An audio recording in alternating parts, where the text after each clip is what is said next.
Hey guys, Luke here, and in this video I'm just going to talk about how when you come in from a session you can leave your bar and lines so that you know you're ready to launch again when you're ready to go back out. So I've just come in and Francis has just landed the kite for us.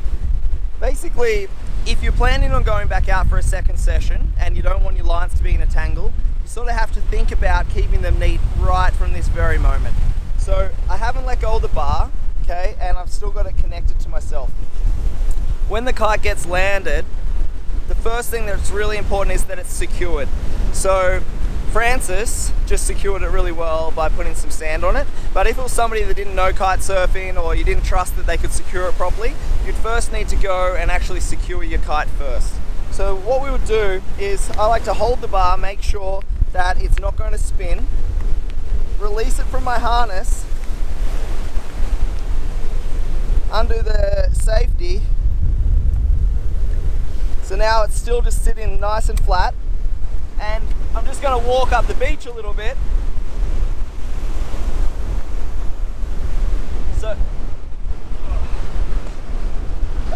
So now I know that there's, no waves that are going to come and mess it up or anything. And then I'm going to put the bar and lines down perfectly, okay? So this is how I want to fly the kite again. So I'm just going to place it down like that. Now we could just go and secure the kite if we needed. So we'll just go and put some extra sand on there. And the purpose of this is we want to make sure that it's really secure, because we're going to wrap up our bar and lines, and so the last thing that can happen is the kite goes flipping down the beach. If we're wrapping up our bar and lines, it's really dangerous that the kite moves. So we first want to make sure it's nice and secure, and we want to make sure there's no tension on any of these lines. You can see they're all nice and slack, they're not wrapped or all caught around anything. So now we know the sort of safety's out of the way. We pick up the bar and lines, really important, don't twist it, don't flip it, okay, everything's got to stay super neat. And then I'm going to start wrapping them up, but the most important thing here is that this happens really neatly. A lot of tension on the lines, because if any line falls over the back or starts to get mixed up, what will happen is it'll show as an inverted line potentially, or a crossed line when you go to relaunch. So we're going to move towards the kite, making sure that all our lines are super neat.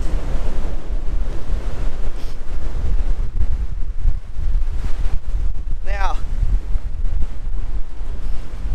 when you get to the kite, some people will say go behind the kite here. For me, I find it's easiest to go in front of the kite, and that's going to be up to you. Most importantly, you've got a system that you know works. But I like to go in front of the kite and actually, so now we know that the bar and lines are still right, and I just put them down right there in front of the kite, okay?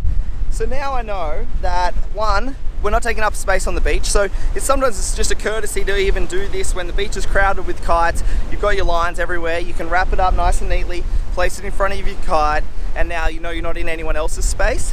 Alternatively, what's happening today is, I'm going to walk over there and then I'm going to get launched with the kite closest to the beach here today.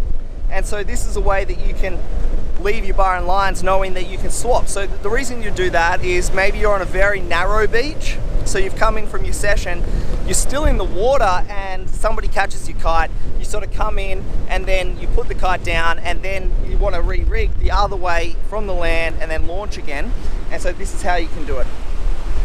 So we'll go and have lunch, whatever's going on, and then we're going to relaunch it. So the way we like to relaunch it is, what's important is when Francis, I'll just get this sand off. When Francis caught the kite, it was like this, but because we're going to the other side, we're going to roll it up the other way, meaning that it's going to roll up like this now, so that I can launch. Now you can see, because the bar and lines are sort of sitting here, it allows the kite to go like that behind it with no problems. It doesn't get tangled, nothing's wrong. So we're going to get ready to launch. So I'm going to pick up the bar and lines exactly how they were, really careful not to make a mess. And also very careful, because we've gone in front of the kite, sort of upwind of the kite, very careful that none of these lines go canopy, because that again will make it inverted or crossed. So everything's staying in front of the kite.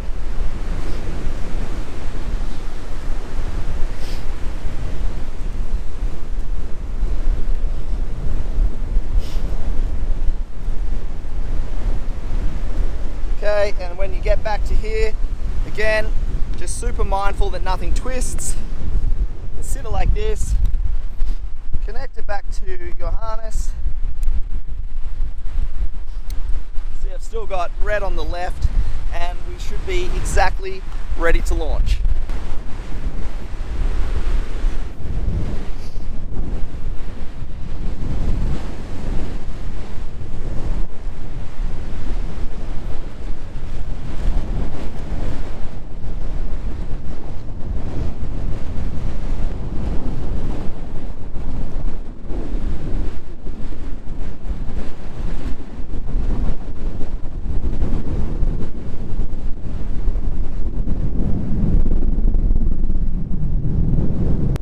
Okay, thanks guys, that's it for this video. Just a quick video on how you can lay out your bar and lines. Just get back out there for a second session. Thanks for watching, and we'll see you in the next video.